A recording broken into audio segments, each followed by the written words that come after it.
Good morning and welcome to the WEX Wakeup. I'm Christy Matino. In today's top stories, former Director of National Intelligence James Clapper is adding another chapter to the Hunter Biden laptop saga. Clapper is accusing Politico for the distortion of a letter signed by more than 50 ex-intelligence officials that baselessly claimed Russia's involvement. Back in 2020, President Biden dismissed the laptop story as a Russian disinformation operation. He was referring to a headline from a Politico article that read, "Hunter Biden's story is Russian disinfo," dozens of former intel officials say. But Politico is now defending their headline, saying the article fairly and accurately reported on and summarized the intelligence officials' letter. More specifically, the headline is a fair summary of their allegations.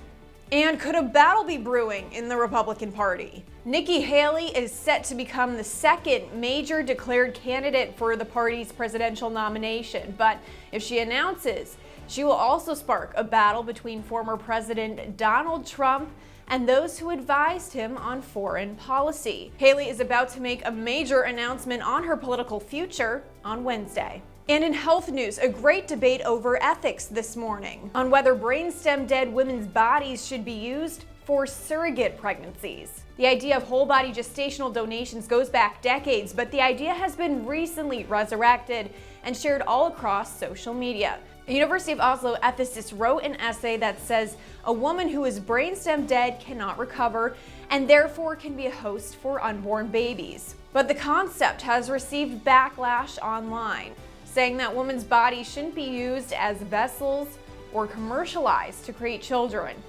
Many also take issue with the fact that brainstem dead women are not able to give consent. And in sports news, a college athlete who competed against transgender swimmer Lia Thomas and tied in a race is now speaking out.